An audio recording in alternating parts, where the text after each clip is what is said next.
Can we talk? Can we talk? Can we talk? ¿Podemos hablar? Can we talk? Hello, everybody. Welcome back to the Can We Talk podcast. My name is Lily Perez. I'm the Community Outreach Educator for the Colorado River Regional Crisis Services. Who else do we have here today? Hello, everybody. This is Chris. I am the Law Enforcement Liaison, Victim Assistance, and Training Coordinator for our organization. Awesome. Well, we have a special guest here with us today. Would you like to introduce yourself? Sure. My name is Brian Wedemeyer. I am the principal of La Pera Elementary School. I also happen to serve on this organization's board of directors, which I'm very proud of, by the way. And I'm also the commander of the VFW Post 7061 in Parker, Arizona. That's great. Thank you. Well, we have a interesting topic today. We're going to cover domestic violence and secondary victims. So first off, we're going to just dive right into what those mean. So domestic violence overall is a pattern of abuse. It's a abusive behavior in any relationship that is used by one partner to gain or maintain power and control over another intimate partner. So this can range from physical, sexual, emotional, financial, mental, and it's all actions of threat or other patterns that influence another person. So we use the power and control wheel in our office a lot, and it's just to assert power and control over the other person. Can you describe what a secondary victim is, Chris? Yeah, so our second part is the secondary victim. That'll be an individual who suffers psychiatric harm as a result of witnessing or being, there during a traumatic event. A lot of cases in the secondary victims can be the children, could be, say, grandmother that's at the house. They don't even have to be in the same room. They can be in a different room, but if they're hearing a lot of the incident going on, that can really affect them also.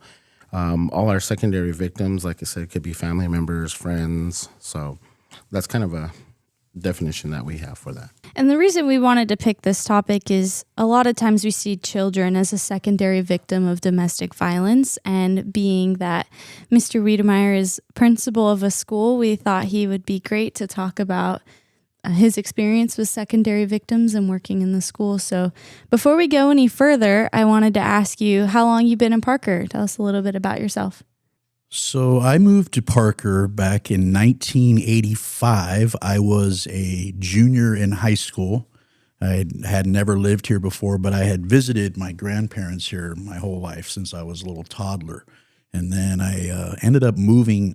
I stayed till I graduated, and then I joined the Air Force, and then I was away for 20 years. I lived in Havasu for a long time, and then eventually just ended up back here in Parker. So yeah, about 2012, I think, is when I moved back here, and I've been back here ever since. All right, another Parker alumni. Right. Yeah. There you go. I just realized yesterday, next year will be my 40th reunion, which is really depressing. So when you came in 85, what were you, a freshman, junior, sophomore? I was a junior. I graduated 86, yeah. Oh, wow. You were right ahead of me. I was a freshman in 85. Oh, okay. So, yeah. I was the nerdy-looking kid with the mop hair.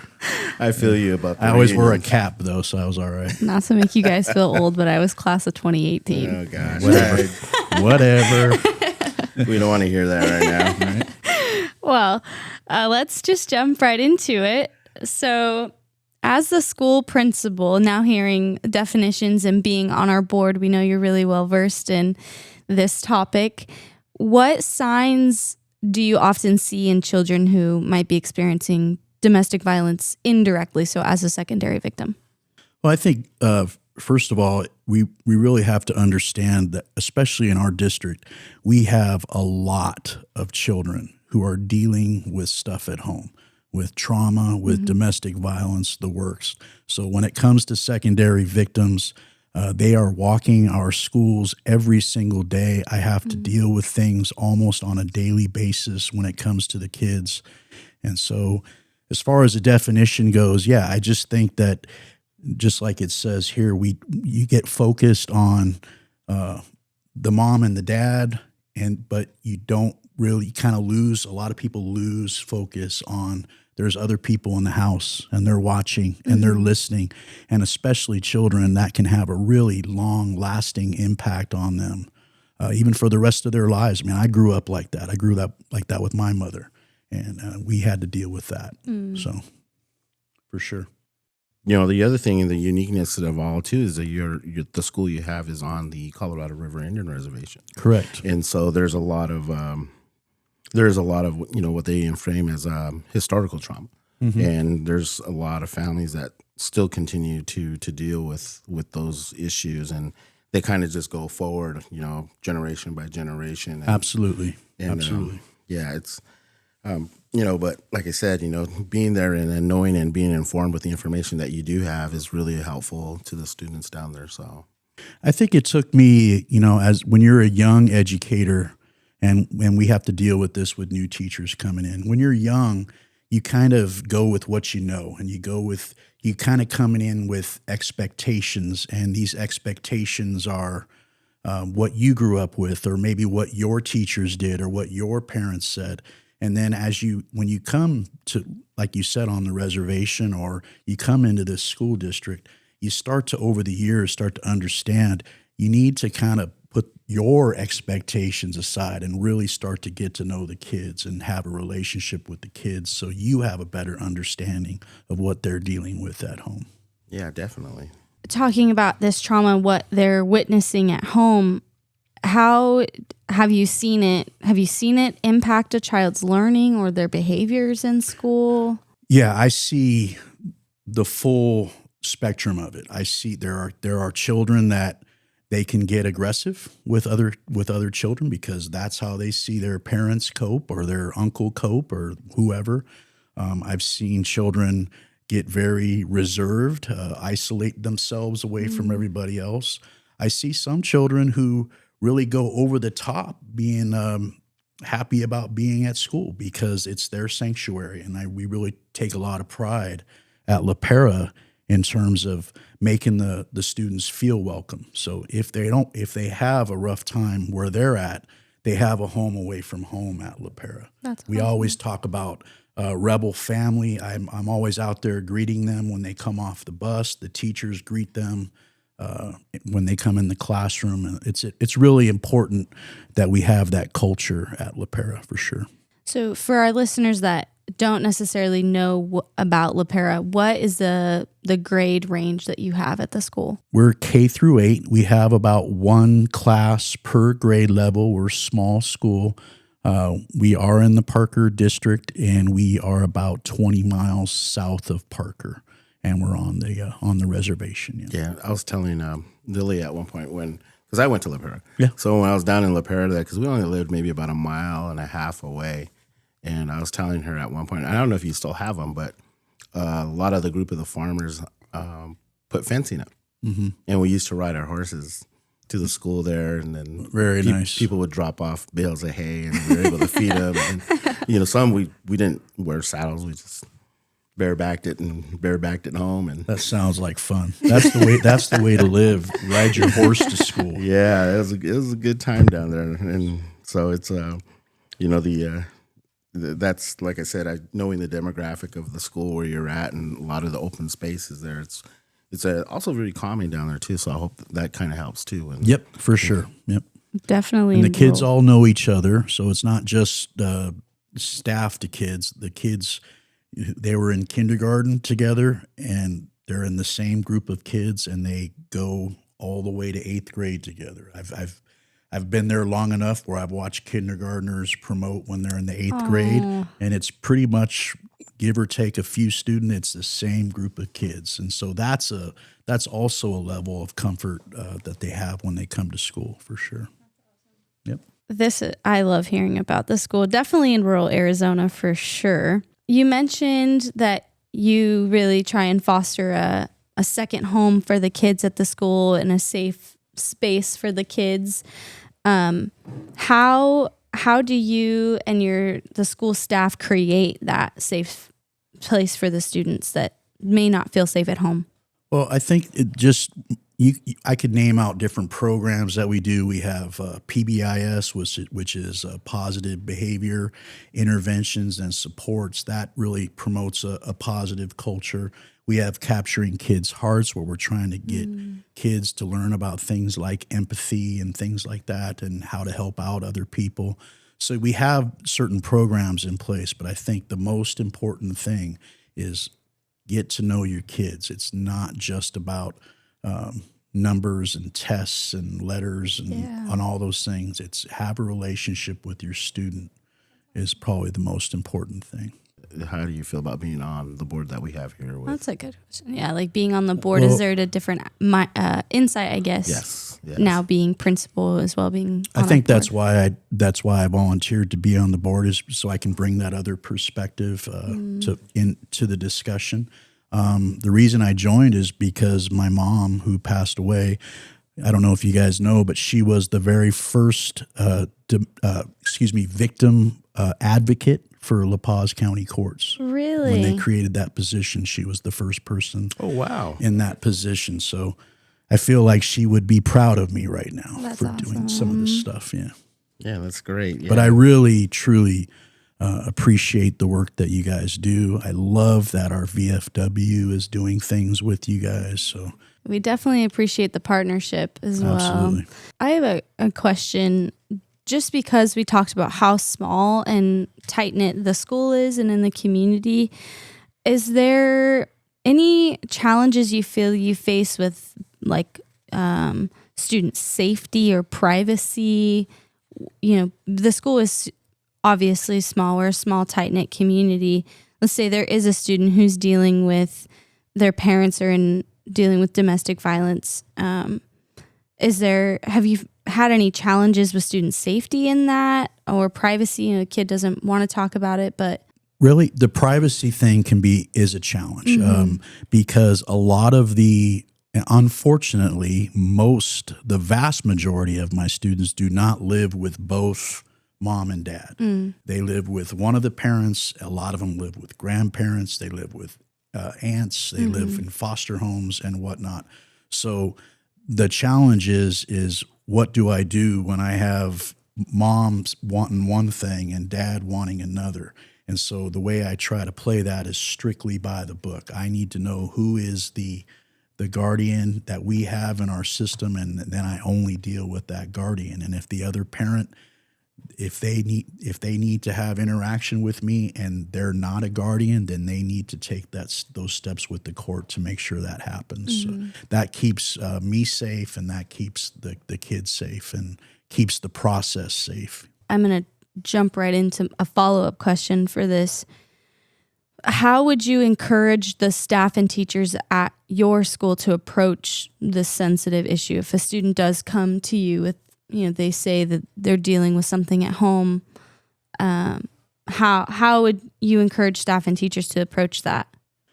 So we are trained, and our entire staff is trained that if they have if a student comes forward with any signs of abuse or trauma at home, they need to report it. We're mandated reporters. If we do not report it to the authorities, then we are in trouble. Then we are breaking the law. Okay. So that's an important thing, and I have to make that call probably once or twice a week, which is sad to say. Especially for a school so small, that's heartbreaking. Absolutely.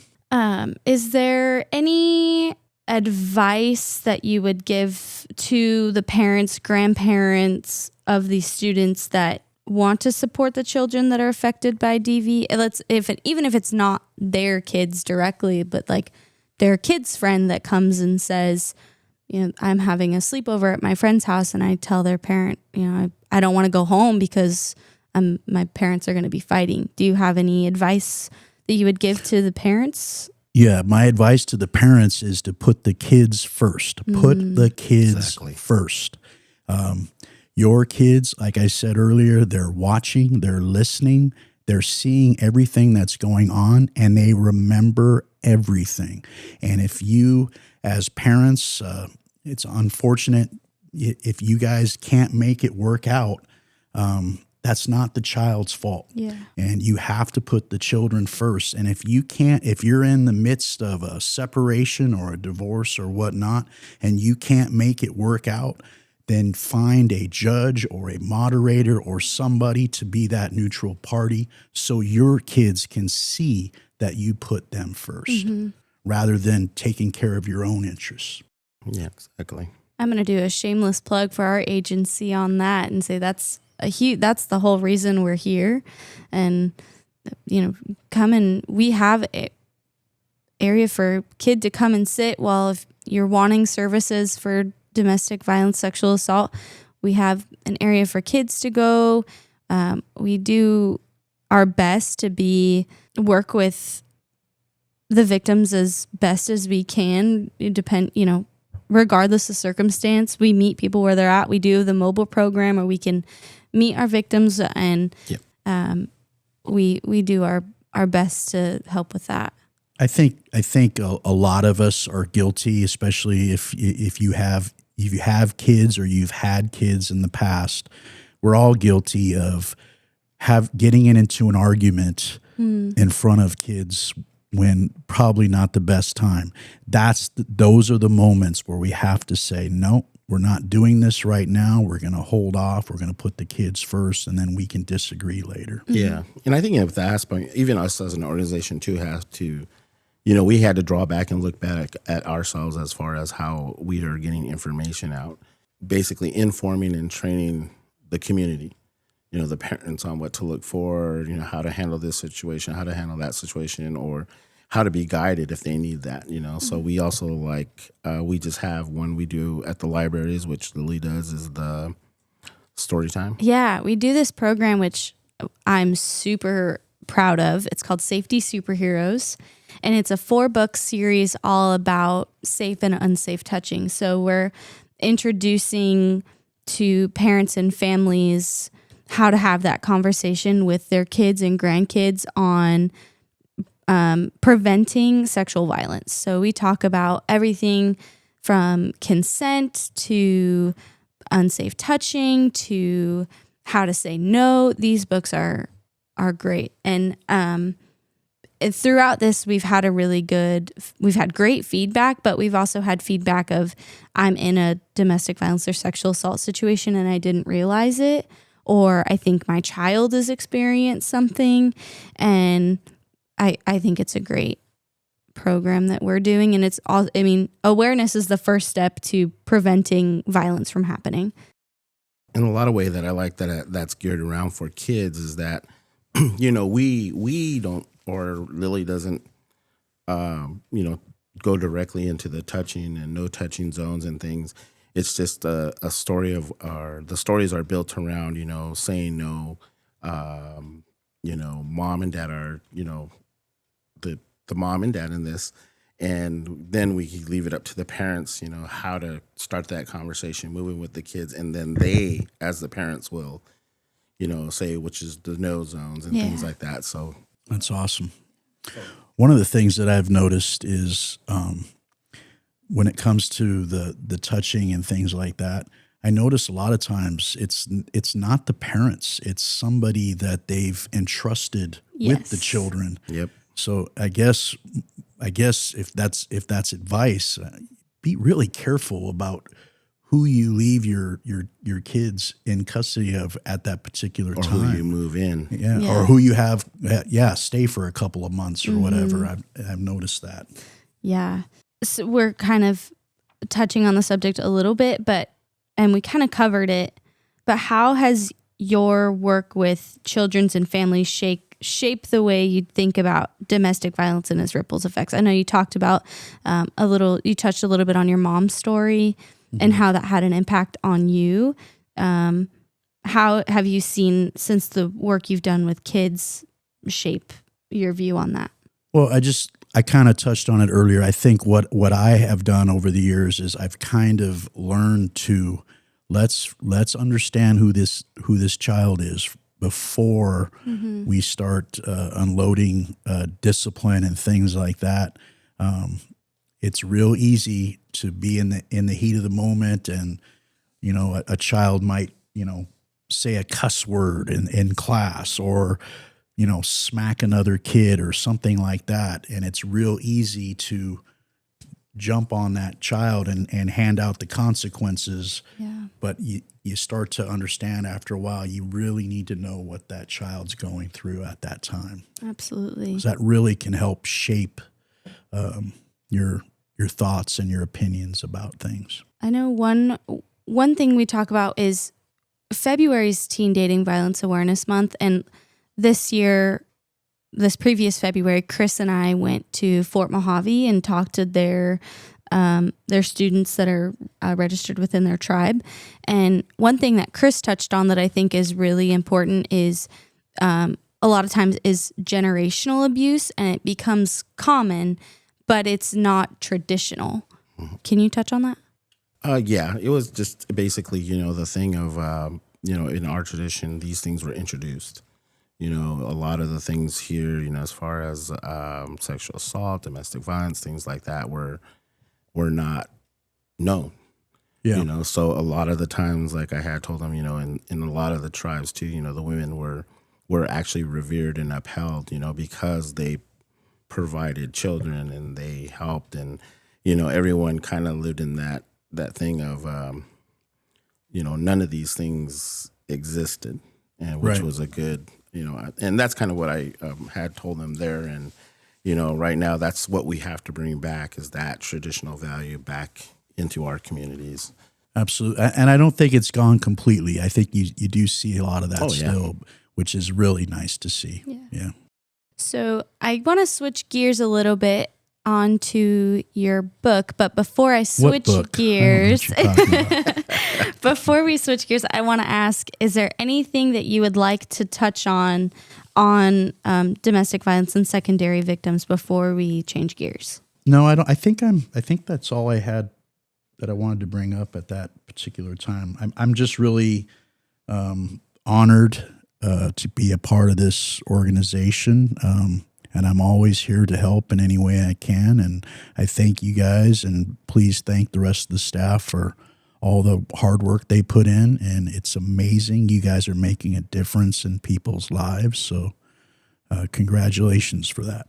We appreciate all the support. You mentioned that the VFW, for those who don't know, Mr. Wedemeyer is also the commander at the local VFW, Post 7061. So we have a great connection with them as well. But he's also a published author, and I wanted to talk to you a little bit about this book and kind of what inspired you to write it. So you want to introduce your book to us? Yeah, it's called OJ's Moon, Untold True Stories from the Other Side. Before I got an education, I was a journalist for 20 years. I was a reporter and editor at several newspapers in California and eventually in Havasu.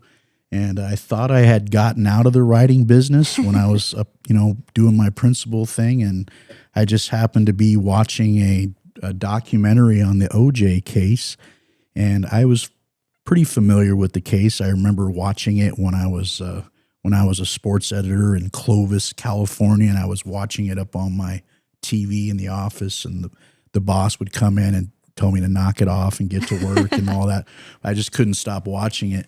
But I had a question about the case, and my search for the answer, I thought I'd get the answer on my phone, and I couldn't find it. So then I went to work on a Saturday, and I'm going through the internet, and I couldn't find it there. And then I started reading court transcripts, and I was like, this is kind of cool. Like, I know that's kind of nerdy, but I was reading court transcripts from the OJ case, and I started stumbling upon other stories that had nothing to do with my original question that really a lot of people are not aware of, or were not aware of at the time. So at some point I had realized, I was like, man, I got a whole lot of stuff here. And I told my wife, hey, I think I'm going to write this book, and here we go. I read your book, and when I was sitting reading, I was like, this is good. I didn't even think about this. And I was sitting here like, Good. I loved it. I love a good true crime book, and I thought it was great. Thank you. Thank you. But I want to know, what is this question that you never got answered? So If you're familiar with the case a little bit, we know that Nicole Simpson and Ron Goldman, they were murdered, and the narrative that was offered is that Ron was going over to Nicole's condo when he got off work because her mother left her eyeglasses at the restaurant. They found the eyeglasses, and then a short time later, Nicole called and talked to Ron, and then a few minutes after that, depending on who you believe and what story you're buying, he ended up over at the condo. And so my question was, what was he driving? Did he ride his bike? Did he walk? If he drove, in my mind, I'm thinking, well, the car must be parked right out front or around the corner or in the driveway. And in my memory bank of how did Ron get to Nicole's condo, I could not come up with an answer. And so that's why I started looking to see if his vehicle came into play at all. I was able to interview a cold case detective. I had no idea that there was another waiter that worked at the Mezzaluna where Ron worked. He actually knew Ron. He even dated his sister for a little while. And I never knew that he had got murdered. So I became completely fascinated with this other murder victim and that particular case, which is still unsolved to this day. And so the first half of my book is really talking about that particular case, which really doesn't have anything to do with the OJ case, even though there are many conspiracy theorists out there who say it does not. But I thought it would be good to expose everyone to the other waiter that got murdered, and I thought that was only fair to do. Yeah, that was interesting when I was reading it. I was kind of did my own research after what I was reading it, and I was looking everything up. And then recently I saw that you shared on Facebook that it was the anniversary of the death. Yep. And September 8th, 1995. It was right during the trial, during the big trial. And it got just overlooked. It did. It's really sad. Talking a little bit more about the book, how you kind of talked about your writing process, but did it teach you anything about yourself? I really regained a passion for writing. I think I when I started at the Havasu paper, I'd already been in it for about 13, 14 years, and they assigned me to the sewer project. So every day, I don't know if you guys remember that, but Havasu was taking the entire city off septic tank and building a sewer system, which brought all kinds of controversy and issues. And it seemed like every day I was writing about the sewer project, and I just kind of got tired of it. And that's what I think I'm going to start teaching. And so that's what happened with that. But yeah.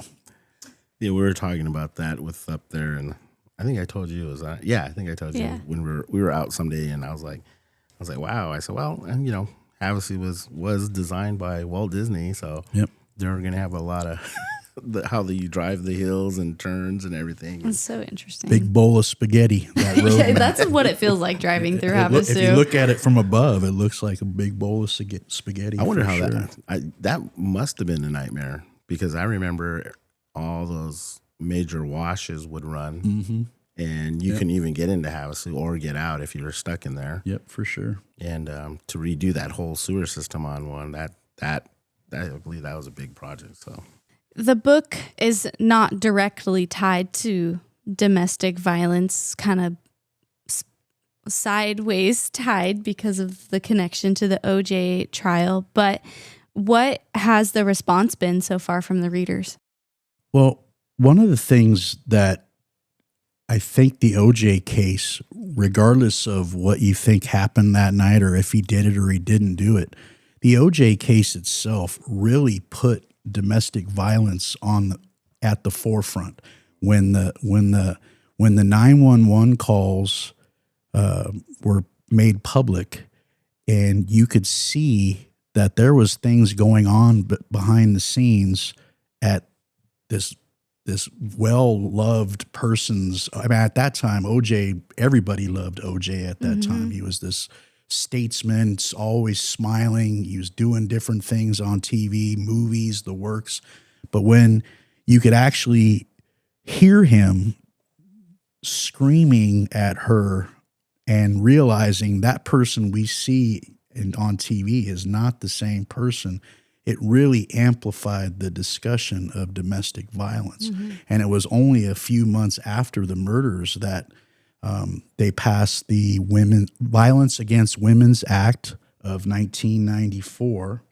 The first year that the bill was enacted, they set up the National Domestic Violence Hotline. They had 75,000 calls that first year. And I think this past year they had 400,000 calls. So if anything, the OJ case got people talking about domestic violence, because I think before that, people kind of left it alone, unfortunately, but they really did. It was considered a private matter, and I don't think it's like that anymore. There's been millions and millions of dollars of funding that came out of that legislation. That's some of that funding is still around today. I wouldn't be surprised if some of the programs we have as this organization stemmed out of that particular legislation. Yeah, they do. So, like I said, if anything, the OJ case got people talking about domestic violence and got people doing something about it. The guy that pushed the bill was a senator named Joe Biden. I don't know if you remember that name, but yeah. Yeah, we Violence Against Women Act, also known as VAWA. We have a direct tie with them, and I have a quote here from this guy. It says, "It spurred a national conversation, a national reckoning." 100%. Yep. I agree. And that's honestly the whole point of us doing this podcast, is to bring awareness of domestic violence, sexual assault, human trafficking, all of that. And why I go out and do the outreach and education, and awareness is the first step to preventing it. And some people don't even know that they're in a domestic violence situation until they hear the warning signs and the red flags of what it could be. Yeah. So I think it's really, you hit the nail on the head with that. I can tell you, I have personally watched you talk to our kids and bring these issues to our kids, and I know you're making an impact on these children. So thank you. Thank you. I have a couple more questions for you about your book. Okay. So, do you see any connections between your work in education and the creative writing? Yes, I do. And in fact, sometimes when I'm talking to kids, when I rarely get a chance to teach, sometimes every now and then I get to teach, I'll bring out, if they have to write an essay, I'll tell them, well, man, that's exactly what I had to do when I was when I put my book together. Like when they're organizing an essay, I told them I have to do that same thing for my book.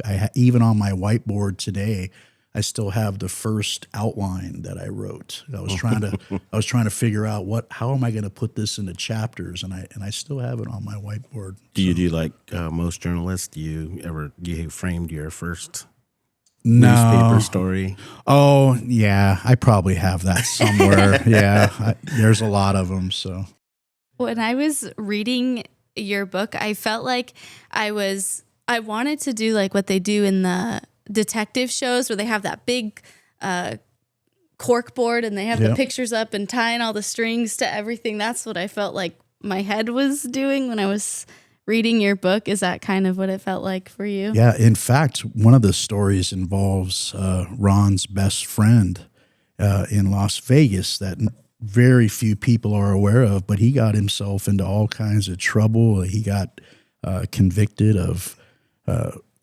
insurance fraud. He blew up a gas station that he owned, and there was a body inside, and they were facing, he and his mother, in fact, were facing life in prison, and he ended up overdosing on cocaine. And nobody in the Vegas media made the connection that guy was Ron Goldman's best friend. So that was pretty interesting. But when I went to Vegas and interviewed the investigator, he took me into this little room and he showed me the big thing on the wall. Oh, that's real? And I was like, wow, this is exactly what we see in the movies. Like, it was really cool. Yeah. That's so cool. That's literally, I was telling my mom about it. I was like, I feel like I need this cork board to make all the connections. And then that night I saw some detective show where they had it up there. So he took it all off the wall, and then he took me downstairs and he scanned everything, and I was like, man, I hit the jackpot here. This is awesome. Yeah. I know you hit some pushback on trying to get a few of the interviews, but you were successful in getting a couple other ones. What was something that kept you motivated to keep doing the interviews? The biggest interview is the other main story that's in the book, and that is, I know it sounds crazy and a lot of people don't want to believe me at first, but there was really an eyewitness. He was standing on the corner of Bundy and Dorothy right in front of Nicole's condo 12 minutes before Marcia says the murders took place. And he never took the stand. He got called by the defense, and he never got called by Marcia Clark's office. And so I tracked him down, and I was able to interview him, and that was pretty cool. Because I knew when I had that interview, I had something special at that point. Yeah, that was awesome. And there's going to be a documentary on Netflix called Accomplice.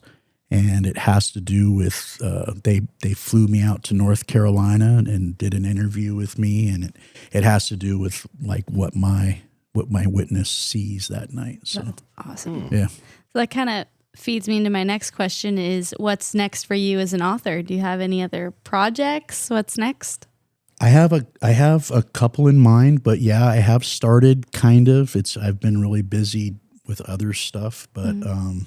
There was a murder back in 92, and her body was found across the river from La Pera, a little bit closer to Blythe, and she was to this day is the only unidentified victim of the Happy Face killer. And so the book is going to be about trying to raise awareness of this person and trying to see if we can identify the victim. I've been in touch with the half-sister. It's really bizarre, but just last year, Riverside County District Attorney released information that there was a DNA match to the dad's side of the body that was found, but not the mother's side, right? And so they talked to the half-sister, the other daughter on the dad's side, and nobody on that side of the family knows who this person is. And so they're trying to figure it out too. So I've been talking with her quite a bit. Yeah. I'm excited about this. Yeah. No, I was just going to say she doesn't like the Happy Face killer very much. I could imagine. Right. Maybe you want to look into is we were involved with the Robert Blake. Oh, I have done some digging on that. Yeah. I am very interested in that. I actually found out a few things too. That could be something down the road for sure. I'm trying to. What I really want to do is find any of those people who met with him when he visited here. Mm-hmm. Yeah, here for a week. Yeah, here for a week prior to the murder. Yep. He went on a boat ride, and apparently they it's a long story. But. Yeah, it's a long one. Yeah. Another podcast episode. Yes, right. I have a couple last questions for you. So just to wrap up everything that we've talked about today, if you could leave our listeners with one piece of advice about supporting secondary victims of domestic violence, what would it be? Again, I think it's just a matter of making the children the priority, no matter what's happening, no matter what you're arguing about, you're disagreeing about. And if it's over and it's just not going to work out, don't bring the children into it. Just put them first and settle your differences in an adult way. don't let them remember the way you're acting right now. Yeah. Last question I have for you is, where can people find OJ's Moon if they'd like to read it? Oh, thank you. It's on Amazon, and there's a hardback, paperback. I actually messed around and did an audio book, and then it's on Kindle too. But it's on Amazon. Just search OJ's Moon and you'll find it. Awesome. It's getting pretty good reviews too. Yeah. Good. All right. Is there anything else you'd like to add before we end? No, thank you very much. It's just been an honor. I appreciate you guys. You guys know I'm a big fan of this organization. I talk it up everywhere I go. So thank you guys very much for everything you do. Yeah, we really appreciate having you. And we really appreciate the support. We can't, our organization can't run without the support of community members and our board. So we appreciate everybody who's involved in it. And don't forget, next month we're flipping the switch, and you're my guest. I am. At my Commander's Coffee on October 11th at 10 a.m. We'll have coffee. It's free, so the public is invited. Please bring out all your friends. I need a big turnout for this one. And I'm looking forward to that. Perfect. Yeah, we're looking forward to October. October is Domestic Violence Awareness Month, so keep an eye out on our social media. We'll be posting all our events coming up, and I'm looking forward to everything we have going on. So. Yeah, we'll be everywhere in October. So all over La Paz County, Salome, Quartzsite. We'll be all over the place. So Well, let me know what I can do to help. Awesome. Thank you.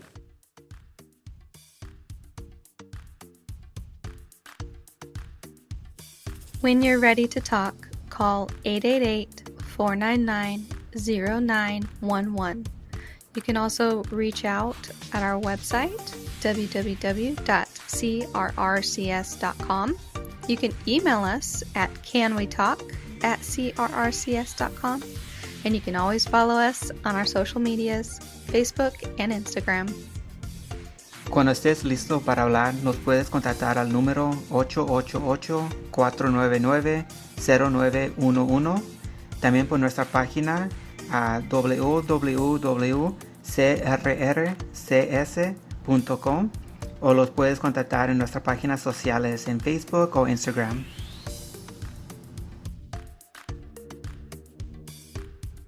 Help. Hope. Healing.